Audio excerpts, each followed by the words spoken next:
শীত আসলে পিঠাপুলির হিড়িক পড়ে যায়। তাই অনেকে কিন্তু বর্তমান ঢেঁকি তো নাই বললেই চলে। আর ঢেঁকি বাদ আর এখন আধুনিক জগৎ বা যুগ, ধান ভাঙানোর মেশিনও আছে, চাল ভাঙানোর মেশিনও আছে। তাই আমি কিন্তু শিরোমণি বৈশাখী মার্কেটের পাশেই, হ্যাঁ, এই যে এ- ইমাদুলের দোকানে এসেছি। চাল ভাঙাবো। এই যে এটা কিন্তু 28 আলো চাল। এটা কিন্তু পিঠা বানানোর জন্য খুবই ভালো একটা চাল নিয়েছি। পিঠা বানাবো। পিঠাপুলির সময় এখন শীতের মৌসুম, নবান্নর সময় কিন্তু আমাদের বাঙালির একটা ঐতিহ্য যে পিঠা খাওয়া। তাই কিন্তু ঢেঁকি নাই, মেশিনে এসেছি পিঠা তৈরি করার, চাল গুঁড়ি করতে। চাল গুঁড়ি করছে এখানে, খুব সুন্দর দেখছি। আমি কিন্তু দেখে অবাক হয়েছি যে শুকনো চালও গুঁড়ি করে, বাট ভেজা চালও কিন্তু এখান থেকে গুঁড়ি করে। তা আমি দিয়েছি শুকনো চাল।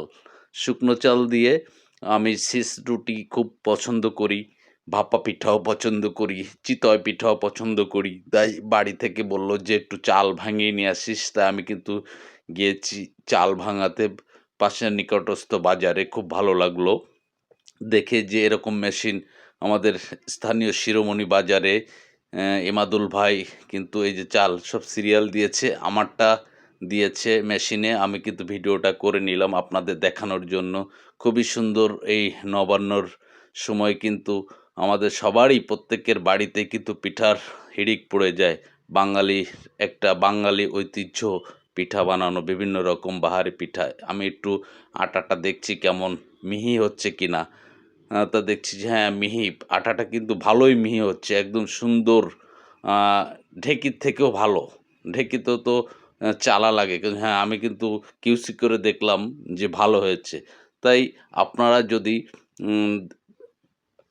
ঢেঁকিতে না পান, তা আমাদের এখানে কিন্তু, আমাদের এই শিরোমণি বাজারে ইমাদুলের দোকানে কিন্তু সে চাল ভাঙানো মেশিন নিয়ে এসেছে। ভালো লাগলো দেখে।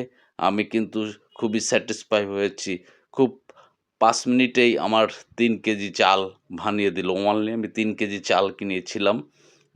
পিঠা খাওয়ার চাল, আলো চাল, 28 আলো। 2 প্রকার চালে, আমি শুনেছি 2 প্রকার চাল দিয়ে। এটা হলো ভিজানো, এই সাজটা হলো ভিজানো চাল। এই যে ভিজানো চাল, এটা দিয়ে সে বের করে। ভিজানো চালও কিন্তু গুঁড়ি করা যায়। আর আমি দিয়েছি শুকনো চাল। 2 রকম। ভিজানো চাল দিয়ে কিন্তু চিতই পিঠা হয়, ভালো, ভালো, ভালো পিঠা হয়। আর শুকনো যেটা, সেটা দিয়ে কিন্তু ভাপা পিঠা, তারপরে কুলি পিঠা, বিভিন্ন রকম পিঠা হয়, ভারী সেমাই পিঠা। একেক জায়গায় একেক ধরনের নাম হয় পিঠার। যাই হোক, চাল ভাঙানো মেশিন দেখে কিন্তু আমি খুবই ভালো লাগলো। এ ধরনের মেশিন যদি সচরাচর আমরা পেতাম, তাহলে কিন্তু এই যে সারা বছরই এখানে চাল ভাঙানো যায়। এখন কিন্তু ওই সিজন না, সারা বছরে। আমি দেখছি, দেখালাম আপনাদের। খুবই ভালো লাগলো। শিরোমণি বাজারে সবাইকে শুভকামনা। অসংখ্য ধন্যবাদ। ভালো থাকবেন শুভকামনা দিয়ে সবাইকে। আসসালামু আলাইকুম রহমতুল্লাহ।